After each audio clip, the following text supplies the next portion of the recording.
Boa noite, boa noite, boa noite. A graça e a paz do Senhor Jesus para você, para sua casa, sua família, sua vizinhança, sua cidade, para o nosso país. Ó, o que nós precisamos é dessa paz, dessa graça de Deus.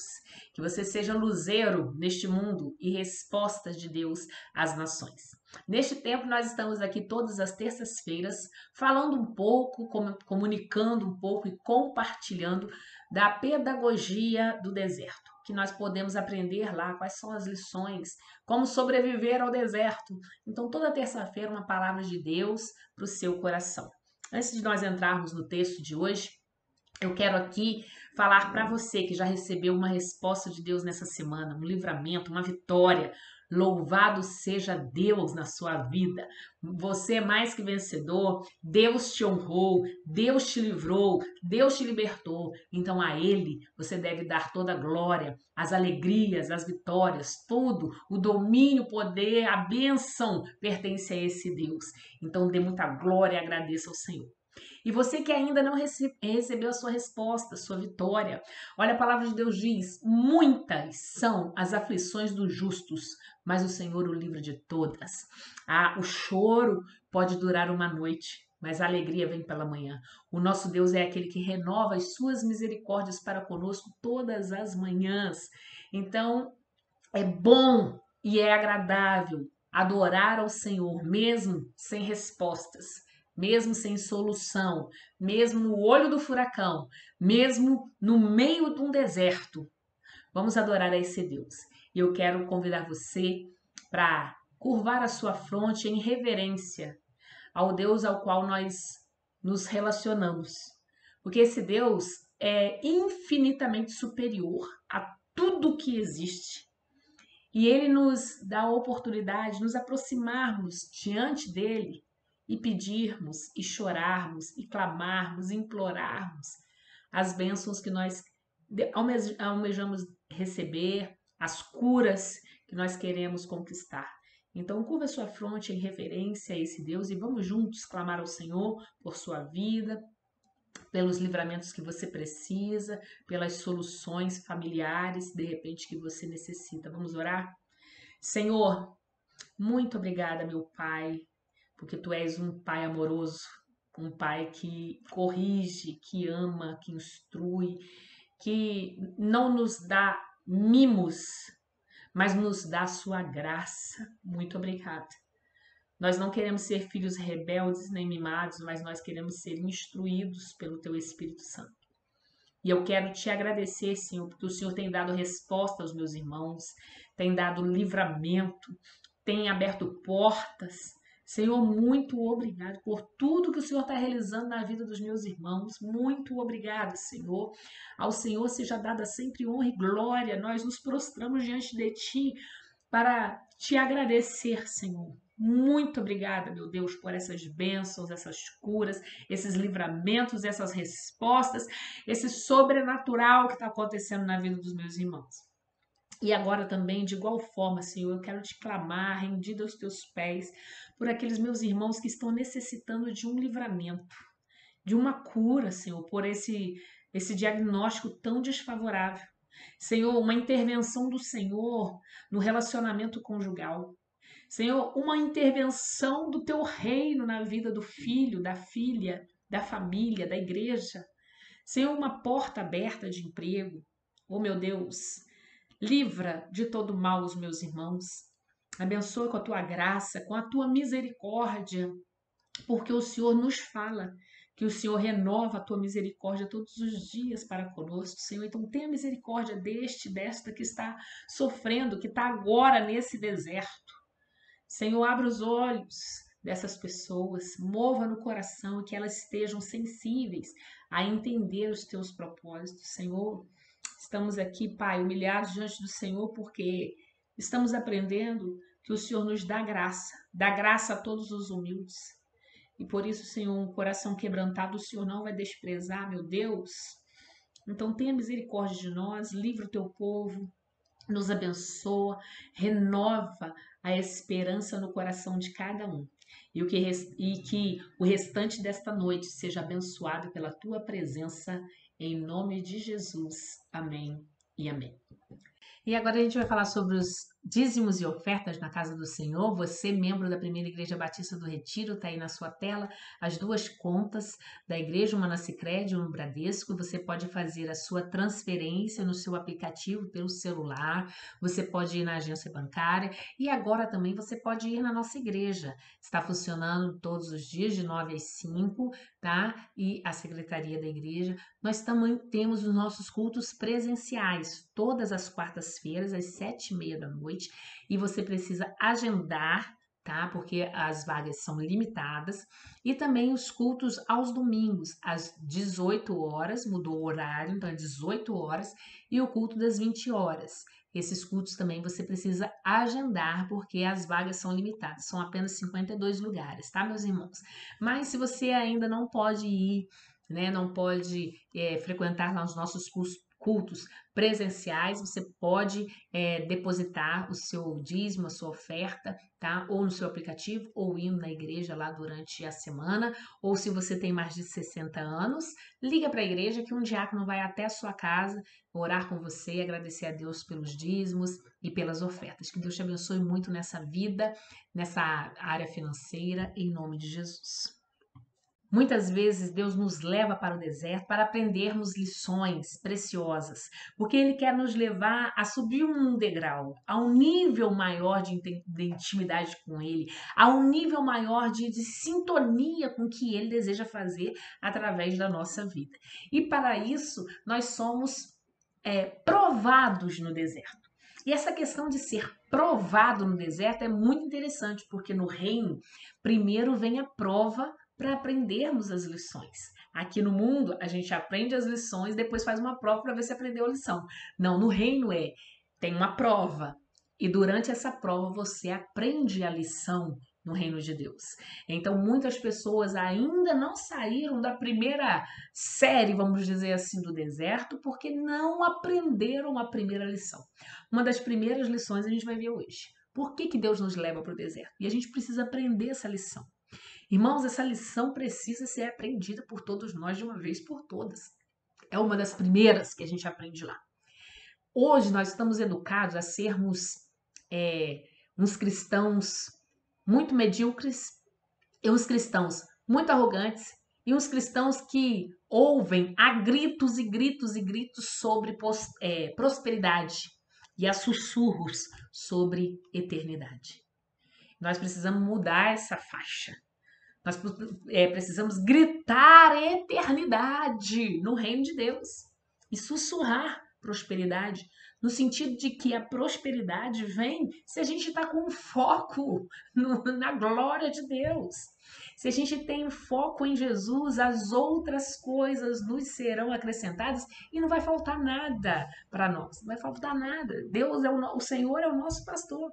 Nada vai faltar, Deus vai suprir todas as necessidades, mas a lição eu preciso aprender, a lição de estar submissa à vontade de Deus, e essa lição aqui que a gente vai ver no Deuteronômio, versículo 8. Por que Deus nos leva para o deserto? Já que o deserto é um lugar também que a gente pode causar uma dúvida no nosso coração, né, pelos falatórios das pessoas. Olha, você, um servo de Deus do teu gabarito, passando por isso, passando por essa doença, que é isso? Você não merece isso. Você, essa mulher de Deus, passando por esse vale aí, esse deserto com o seu filho, no seu relacionamento conjugal, que é isso? Então, muitas dessas situações te confrontam se você é mesmo filho de Deus. Não é porque o filho de Deus não sofre. Porque o filho de Deus é só a sombra e água fresca. E olha só, presta atenção. Que isso que acontece com a gente quando a gente passa no deserto, que às vezes a gente fica em dúvida do que realmente somos diante de Deus. Poxa, Deus está permitindo isso, mas eu sou serva de Deus. E está todo mundo falando que eu não mereço. Olha só, isso também aconteceu com Jesus. Não a questão da dúvida, mas essa questão das circunstâncias tentarem enganar e colocar dúvida no coração de Jesus. Olha só, lembra quando ele foi batizado? 30 anos ele viveu nessa terra sem essa voz audível, essa presença de Deus dizendo para ele e para todos que ele era o filho de Deus e Deus tinha prazer nele. Olha, Jesus veio inocente, Jesus veio 100% homem. Jesus veio também 100% Deus. Então imagina, Jesus errou? Eu acredito que sim, mas não esses erros que a gente comete. Mas tipo assim, jogando bolinha de gude, errou lá no buraquinho lá da, né? Eu acho que ele perdia algumas partidas de bolinha de gude. Eu acho que também ele errava quando o pai dele estava explicando como é que fazia uma cadeira, uma mesa, pregou lá o prego e sentou o martelo no dedo. Eu acho que Jesus cometeu esses tipos de erros, porque a Bíblia diz que ele era 100% homem. E homem comete esses erros. Jesus nunca pecou. Isso não temos dúvida nisso, porque a palavra de Deus diz que ele nunca pecou. Mas esses erros humanos, eu acredito que como ele era 100% homem, ele teve fome, ele teve sede, ele chorou, ele sentiu dor, assim como a gente sente dor. O ser humano sente dor, ele também sentiu dor. Enfim, mas quando Jesus foi batizado, veio aquela voz dos altos céus, do Deus Pai, dizendo: Este é o meu filho amado em quem eu tenho grande prazer. Então foi uma confirmação daquilo que já tinha no coração de Jesus. Não que ele não tinha dúvidas, mas aquilo foi uma comprovação. E aí o Espírito Santo o leva para o deserto.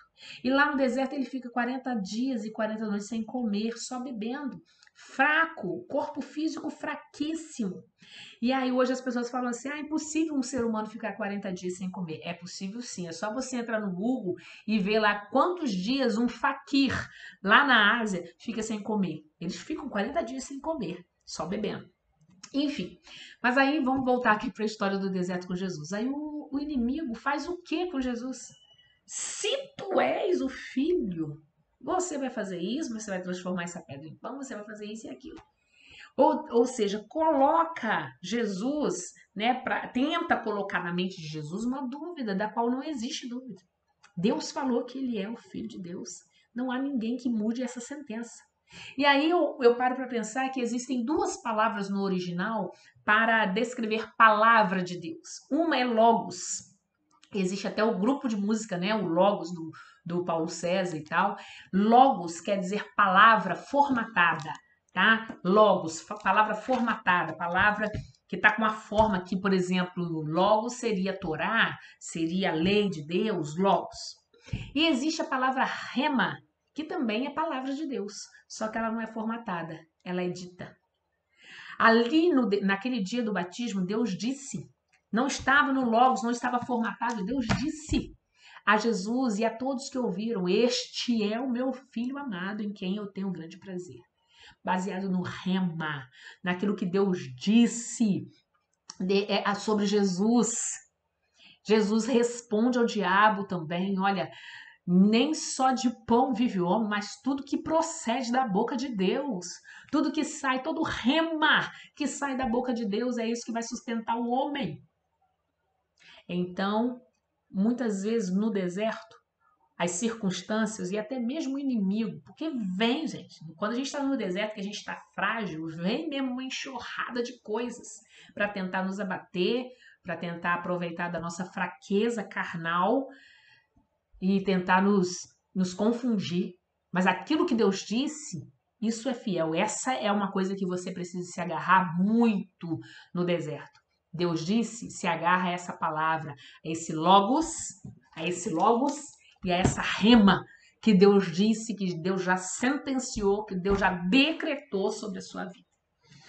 Então vamos ler o Deuteronômio 8. Por que Deus nos leva para o deserto, gente? Versículo 2. Recordar-te-ás de todo o caminho pelo qual o Senhor teu Deus te guiou no deserto estes 40 anos. A fim de quê? Para que Deus guiou o povo durante esses 40 anos? Para te humilhar, para te provar, para saber o que estava no seu coração e guardarias ou não os seus mandamentos. Deus nos leva para o deserto para te humilhar, para nos humilhar. O pecado original é o orgulho. O orgulho do Lúcifer é um pecado abominável a Deus. Aquilo subiu ao coração Subiu a cabeça, a gente fala, né, da pessoa. Então, os orgulhosos, Deus detesta. A palavra de Deus diz que Deus abate os orgulhosos, os soberbos. E olha que é Deus que abate os soberbos. Não é o diabo que vai abater, é Deus mesmo. Deus detesta a soberba, Deus detesta a arrogância, Deus detesta essas pessoas altivas. Então, qual é o papel do diabo nessa questão? É fazer com que eu e você fiquemos soberbos. É fazer com que eu e você fiquemos orgulhosos, até mesmo da nossa própria espiritualidade. Então, em nome de Jesus, seja simples, humilde, cuidado com a soberba, porque Deus nos leva ao deserto para aprender essa grande lição. Nós não somos nada, porque Ele mesmo diz: sem mim nada vocês são, nada vocês podem fazer. Quem somos nós, meus irmãos? Precisamos aprender essa lição. E cair o nosso orgulho, cair a nossa soberba. Nós não somos ninguém, nós não somos nada diante desse Deus poderoso.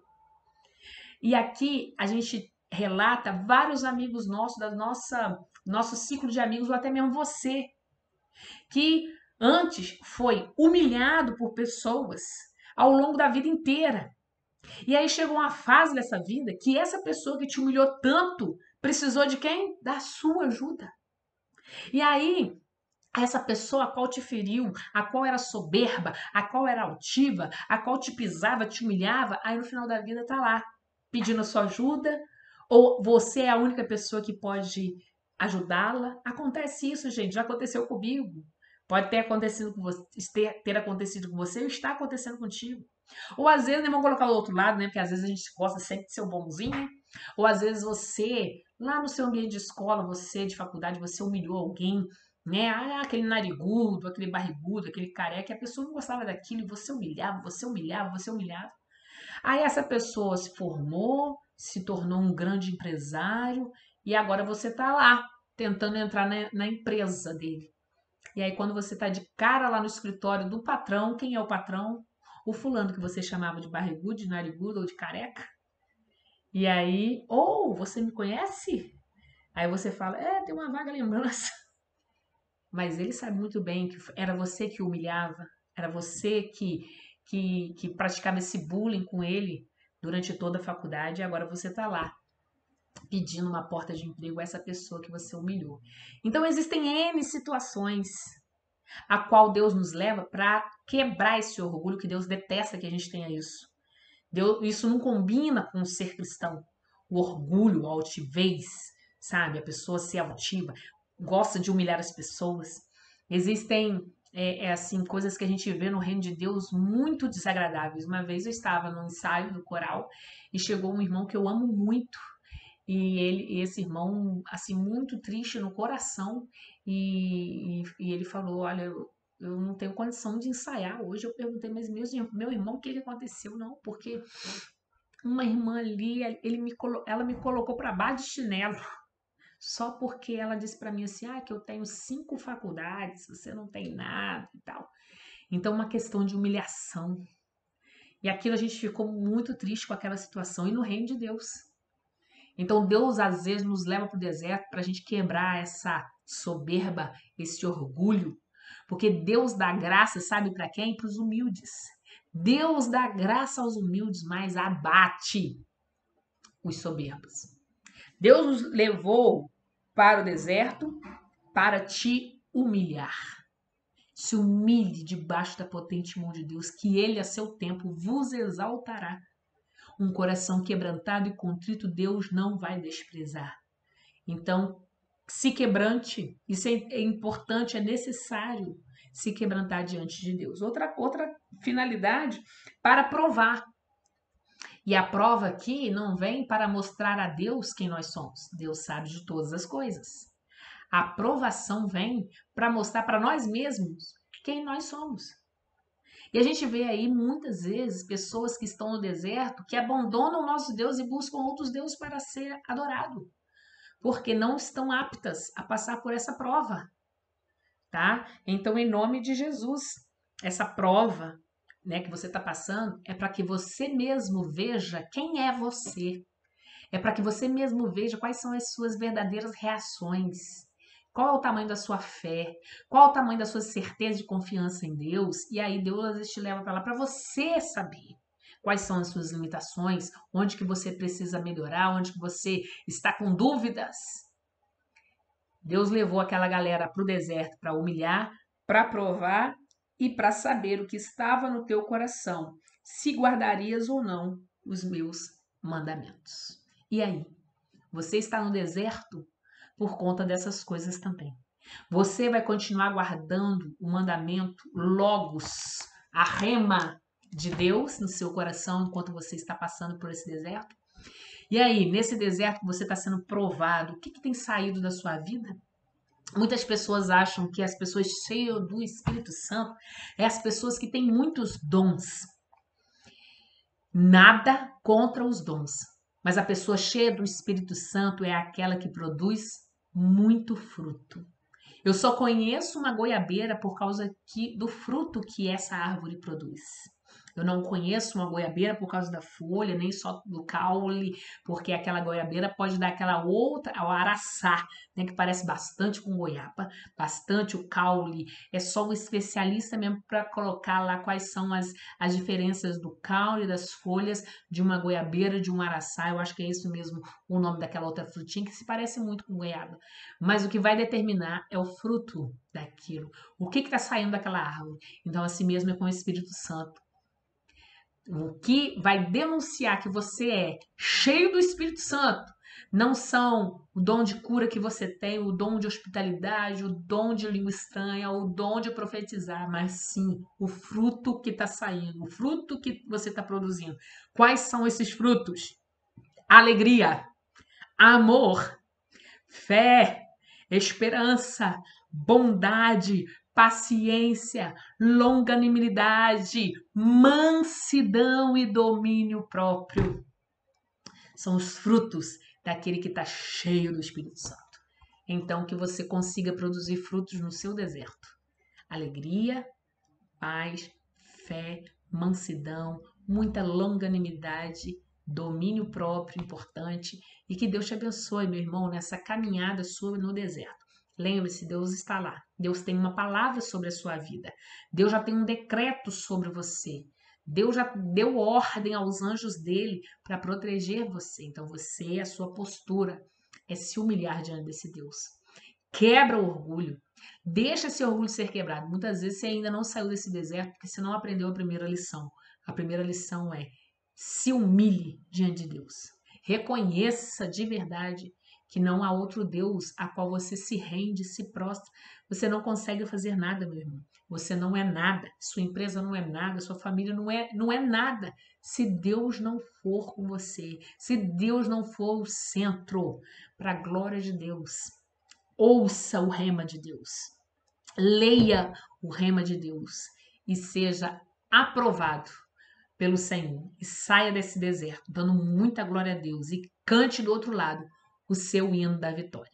Até a próxima terça-feira, se Deus quiser, aqui, querendo Deus, no nosso Pedagogia do Deserto. Um abraço, meus irmãos. Tchau, tchau.